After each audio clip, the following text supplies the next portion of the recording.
Hey, what's up everybody? It's the Hyphenate here, and today we're gonna talk about the GVM 850D lights. Now these lights are bicolor, RGB, and pretty powerful for their size. Now they have various kits available. I have the 2-light kit, and I have one right now as my main key light set to daylight, 5600 Kelvin.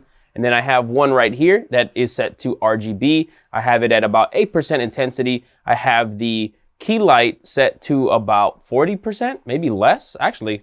I have it here on the app and we can control it through the app, which is actually really awesome. I can tell you the exact values. And actually it's nowhere near 40%. This is actually at 21%. They are a little smaller than about 8 inches by 7 inches.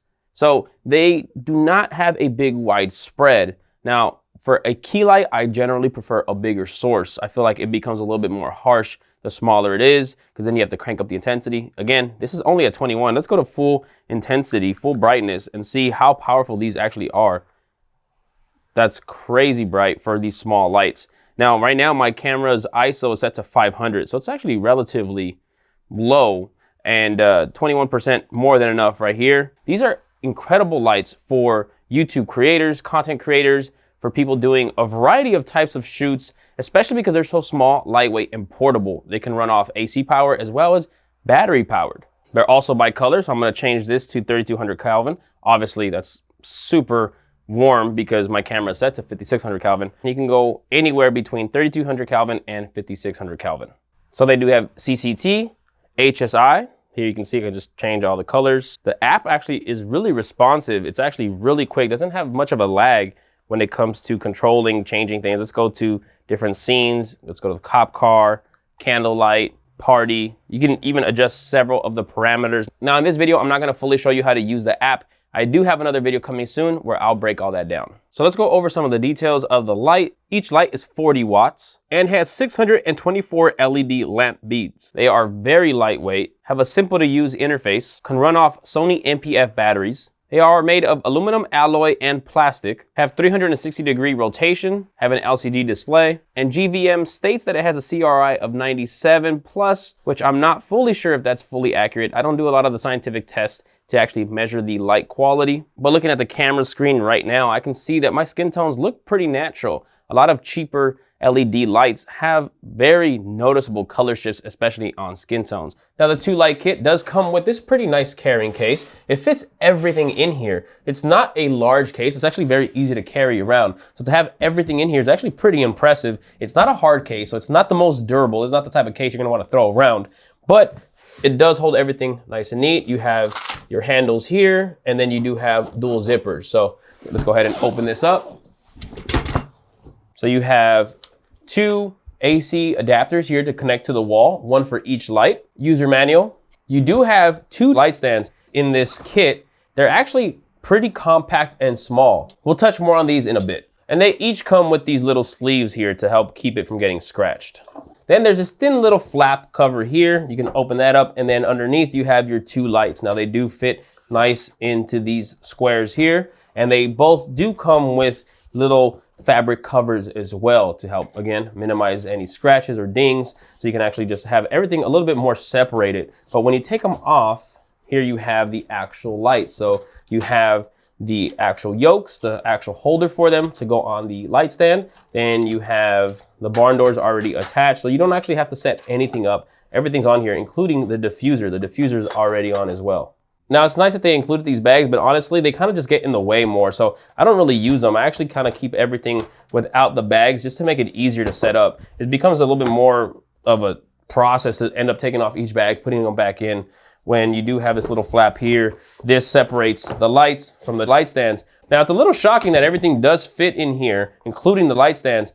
But I will say that I'm not a big fan of this case because everything is just kind of smashing on top of each other. I kind of do worry about these buttons and dials on the lights kind of getting damaged over time from all the weight on them. I kind of wish there was more of a protective piece here that went over this, so that way when you put the light stands on, it doesn't press down on them.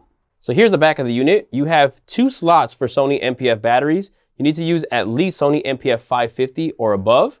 Now you do need to have both of them on in order for this to turn on and run off batteries. If you have only one, even if it's fully charged, it's not gonna turn on. So you need both. And here you have a switch here. So if we go to the center, that's off. If you're gonna run off batteries, you need to switch to the left and that'll turn on. Now, if you're gonna run off AC power, you need to switch to the right, and then that's where you're gonna connect your AC power adapter here. So if you have it switched to the right, it's only gonna power with AC power. Here's the adapter, and then you go ahead and plug this in to the wall. Now the full power cable in total with the adapter here is about 10 feet in length.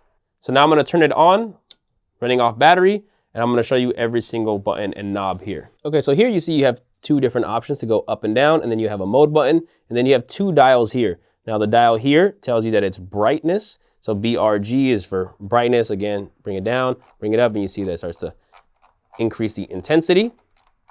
Now this is amount of output power.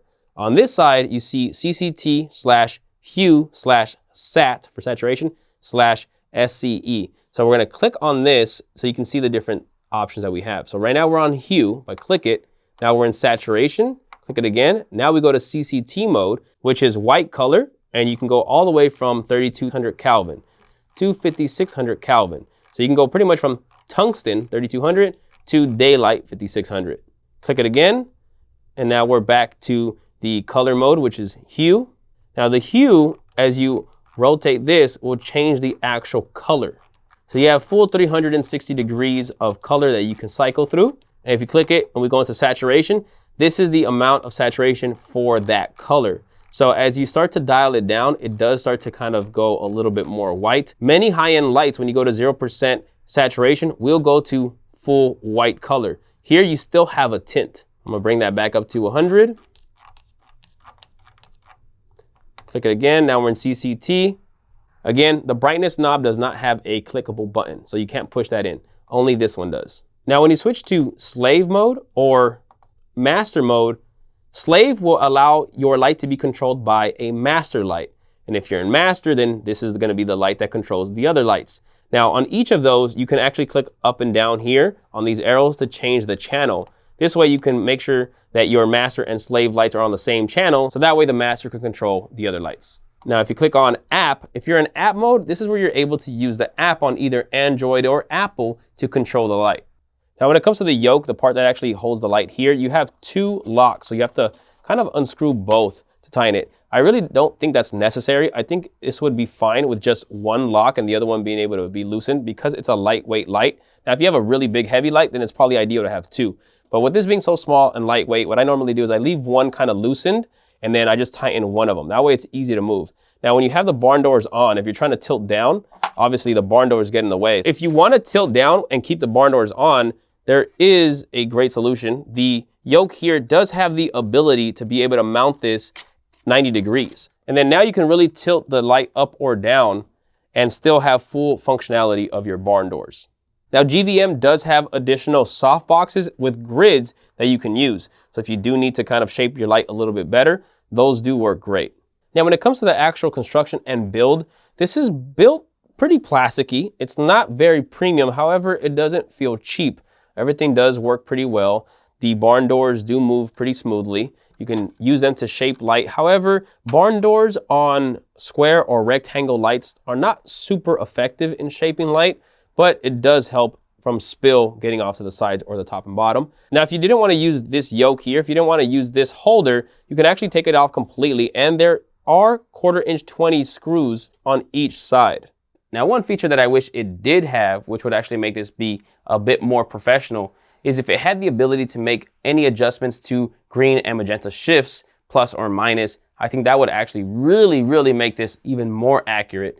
But just off the light that I'm seeing right now, I'm actually pretty pleased with it. Now, like I mentioned earlier, normally I prefer a bigger light source with a softer diffusion. This does have a slight diffusion panel on it, but it's not enough. This does still have a lot of harshness to it. And because it's smaller, it actually feels a lot more intense in the area that it's pointed at. Though they do sell a softbox with a grid that you can add, and I highly recommend getting that if you're going to be using these lights as key lights or even fill lights. Now, because there's a lot of flexibility and options within these lights, and because they're so small and portable, I think these are amazing for music videos. If you shoot music videos, I think having these lights in the background as practicals is actually really awesome, because you can have them really give you a very edgy, colorful look.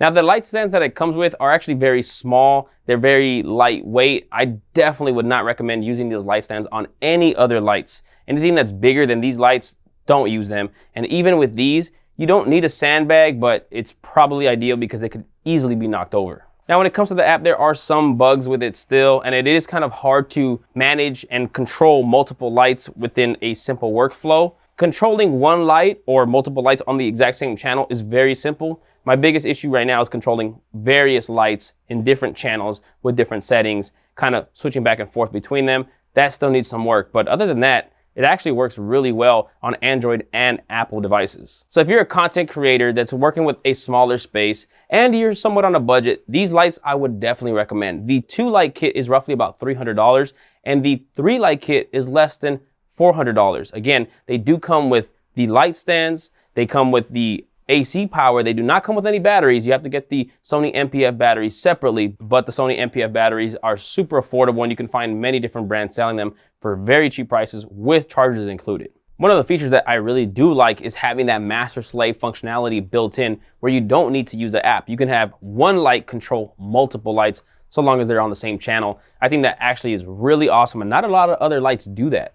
Now, personally, I have quite a few lights from a lot of different brands, and I'm gonna continue to use them, but these new GVM lights that I have here, I'm actually gonna be using these a lot. Having these in my arsenal is definitely gonna help my productions. If you're interested in getting them, I do have links in the description where you can purchase them. It doesn't change the price that you get it at, but it does help this channel. Please make sure to drop a like on this video, drop a comment below if you have any questions, and please make sure to subscribe. I have a lot more videos coming soon. I'll catch you guys in the next one. Peace.